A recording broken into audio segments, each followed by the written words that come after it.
Mesto Nové Zámky v spolupráci s občianskym združením Za tromi mostami a klubom vojenskej histórie Tyrnau zorganizovali dvojdňovú spomienkovú slávnosť pri príležitosti ukončenia druhej svetovej vojny v Nových Zámkoch.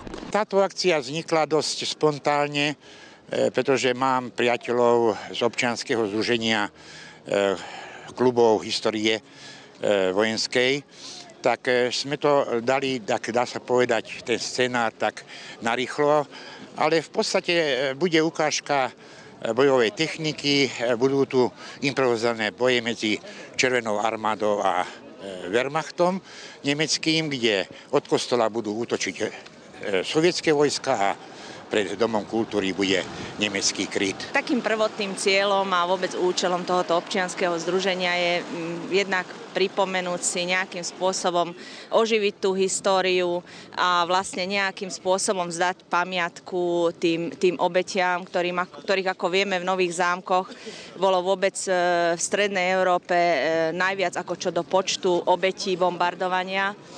A takým cieľom je, vlastne sme tu dneska aj v rámci tejto akcie vo vestibule Domu kultúry je výstava fotografií a v rámci toho prebieha aj dobrovoľná zbierka, kde naši občania môžu symbolickou sumou prispieť na pamätník obetiam bombardovania v Nových Zámkoch, ktorý, ako máme už nejaké také predstavy, že kde by mal byť umiestnený, teda pri železničnej stanici, kde, ako vieme, historici hovoria, že sa nachádza na tom námestí, alebo pred tým námestičkom, pred železničnou stanicou sa nachádza niekoľko teda akože obetí neznámych cestujúcich, pretože, ako vieme, toto územie hlavne zasiahlo to bombardovanie. Stovky ľudí, ktorých neodradilo ani nepríjemné počasie, zaujímali najmä ukážky vojenských bojov a samotní predstavitelia armád. My sme klub priateľov vojenskej histórie z Bratislavy. My sme vlastne prvý klub týchto reenaktorov, ktorý vznikol na Slovensku asi pred 10 rokmi. Dnes sme tu prišli aj zástupcovia Červenej armády, aj nemeckej, čiže na oboch stranách sme sa stretli a bojovali proti sebe. Uniformy kupujeme si repliky väčšinou a výstrojné súčiastky mnohé sú originálne, mnohé sú aj repliky, podľa toho, kto čo zoženie alebo ako sa podarí. Medzi to plejadou škaredých a zarastených chlapov sme našli aj jednu veľmi peknú ruskú vojačku. Máte nejaké ruské meno aj v tomto vašom oblečení? Pre zmenu mám maďarské. Maďarské, môžete mi ho povedať? Edina, vám sa ako dneska bojovalo? Veľmi dobre, môžem povedať, že to bola celkom dobrá hra, takže sme spokojní, si myslím. Ja si myslím, že títo všetci muži, čo sú tu, tým sa vlastne splnil detský sen, že si dá zahrať si na vojakov, tí, ktorí neboli na vojne. Vám sa vlastne čo splnilo pri tejto príležitosti, že ste sa mohli obliecť do tejto ruskej uniformy? Tiež ako nejaký detský sen? Nepovedala by som, že detský sen, ale určite dobre pripomínať si tie staré časy, kvázi. Určite by si to každý chcel vyskúšať. Kto vás k tomuto priviedol k tejto veci, do tohto združenia vojenského? Môj otec v prvom rade a to sa už ťahá jedno za druhým, takže kamaráti, známi. Ste mladá, o týchto veciach sa vlastne dozvedáte už len z literatúry, z kníh, z televízie. Myslíte si, že mladým ľuďom by sa mala pripomínať táto doba? Určite áno, lebo si myslím, že sa na tie staré veci veľmi rýchlo zabúda. Ako už bolo spomenuté, improvizované boje sa uskutočnili vďaka mestu Nové Zámky v spolupráci s občianskym združením Za tromi mostami a klubom vojenskej histórie Tyrnau. Občianske združenie vzniklo pred 2 mesiacmi registráciou na ministerstve vnútra. Sme 213.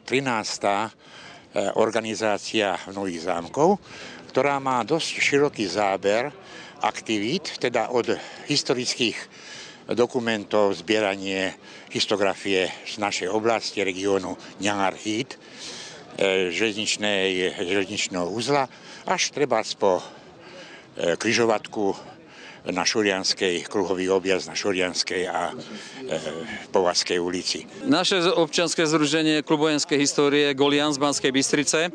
My sme sa založili ako klub v 2004 roku a vlastne bolo to takým vybudením situácie, že v centre povstaleckého územia v Banskej Bystrici neexistovala takáto skupina nadšencov, dá sa povedať, ktorí by sa boli venovali tejto vojenskej histórii. Takže vlastne od 2004 roku pôsobíme v Banskobystrickom regióne. Odkiaľ čerpáte materiály, odkiaľ čerpáte tieto zbranie, oblečenie, ktoré máte? Používate dobové kostýmy alebo šijete si tieto kostýmy, alebo ako sa k ním dá dostať vlastne? Väčšinou, čo sú zbrane, tak jednoznačne zbrane sú dobové.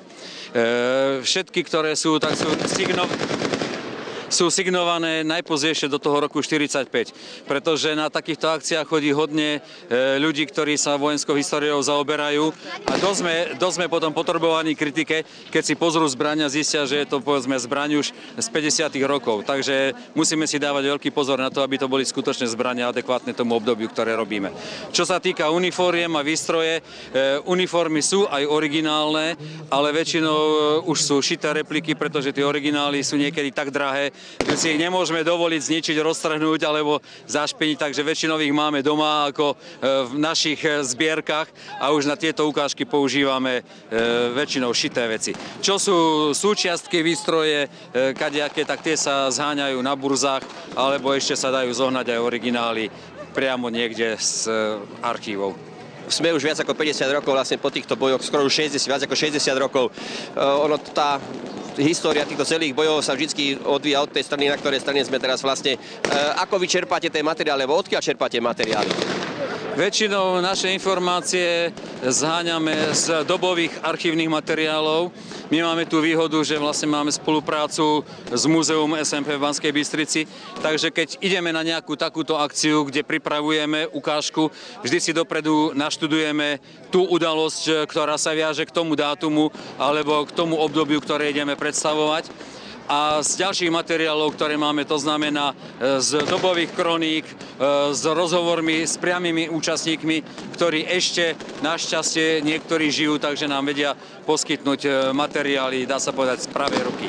Z literatúry, z kníh, niektorí z klubov našich sú historici, takže čo sa dá, zbierame aj po ľuďoch, fotografie, spomienky, pamätníkmi, chodíme po archívoch, a matriky poskytujú veľa informácií. Tak. Ako reagujú na vás ľudia, povedzme, v tých mestách, kde robíte tieto ukážky? Priateľsky, páči sa im to. My Nemci väčšinou prehráme, takže Rusov oslavujú. No a minulý rok sme mali ukážku v Liptovskej osade, sme hrali my Nemci a ľudia boli nespokojní, no ale tak to chodí. Nadmieru sme prekvapení s takouto spoluúčasťou alebo s tým zanietením aj tej mladej generácie. Dá sa povedať, že tá mladá generácia v podstate dnes na výučbách v škole už nemá tú možnosť sa oboznámiť s tou históriou a pokiaľ áno, tak vo veľmi obmedzenej a sklieštenej forme.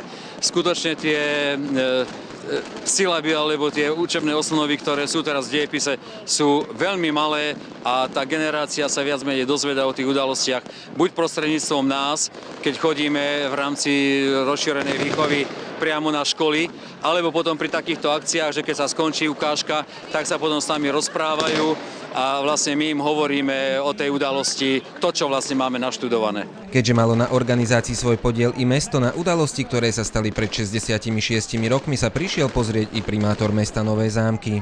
Aby sme mohli aspoň trošku pochopiť súčasnosť, musíme poznať minulosť. A kto nepozná a si nectí minulosť, tak nemá perspektívu. To je celé. To znamená, že my musíme sa sami naučiť, čo nás spája a v tých intenciách pokračovať potom ďalej. Je fakt, že naše mesto bolo najviac postihnuté zo všetkých miest počas druhej svetovej vojny. Prakticky tu neostalo kameň na kameni a našou snahou bolo, aby aj dnešná mládež sa dozvedela čo najviac o lokálnej histórii. Preto bola organizovaná piatok konferencia, kde sa zúčastnili aj študenti, aj učitelia dejepisu, aby sa dozvedeli konkrétne o našom meste čo najviac. No a dnes tu máme takú ukážku bojov, aby sme aspoň trošku mohli pripomenúť tie kruté boje a genocídu, čo sa týka aj nášho mesta. Improvizované boje mali u ľudí naozaj úspech. Väčšina divákov sa zhodla na tom, že táto forma učenia sa dejín je zaujímavejšia ako sedieť za knihami doma. Boli ste tu na námestí po celý čas. Ako sa vám to páčilo? Výborne. Páčilo sa ti to, aspoň tie zbrane si pozrel? Áno. Áno.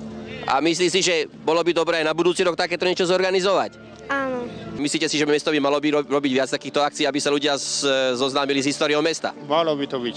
Malo by mesto organizovať viac takýchto akcií, kde by sa ako ľudia zoznamovali s históriou mesta? Určite, lebo takto si to aspoň podľa mňa vedia predstaviť, že zhruba ako to prebiehalo. Takže podľa mňa to bolo dneska úplne perfektne zorganizované a páčilo sa mi to. Pripravujeme samozrejme už na budúci rok scénár, kde by bolo to už trošku veľkolepejšie, bolo by to už aj také pravdepodobnejšie a bolo by to na Sihoti, kde by sovietské vojská vchádzali od dvorov a prakticky by tá ukážka bola takou trošku kópiou toho, čo sa v skutočnosti stalo. Dnes to bude taká zaujímavá ukážka, keď z 238 lietadiel, ktoré bombardovali Nové Zámky, bolo jedno zostrelené vo výške 6,5 km nad železničným uzlom. Dielo Flak 88 od Kauflandu ho zostrelil, lietadlo havarovalo pri letisku a z nanáštenej posádky jeden vyskočil. Volá sa Vincent Besson a zhodou okolností tu dneska zahrajeme tú scénku pred jednotou, kde on v skutočnosti po vyskočení ho rozhnevaní Novozámčania chceli obesiť na strom. Už vidíte, že je tam strom pripravený aj s rebríkom. Novozámockí ochotníci, divadelníci ho budú chcieť obesiť, ale nemeckí vojaci ho zachránia. Po gestape sa dostane do norimberského zajateckého tábora a oslobodí ho generál Peton. Dožil sa v roku 1995, teda 50 rokov ešte po vyskočení v Nových Zámkoch sa dožil. Množstvo nových informácií, ktoré si odniesol každý zúčastnený, doplníme na záver ešte o jednu. Spýtali sme sa za vás, ako bolo finančne náročné zorganizovať túto akciu. To sú všetko ochotníci, oni prišli zadarmo. Len, dá sa povedať, za tanier polievky, takže veľmi sa na to teším a som im povďačný.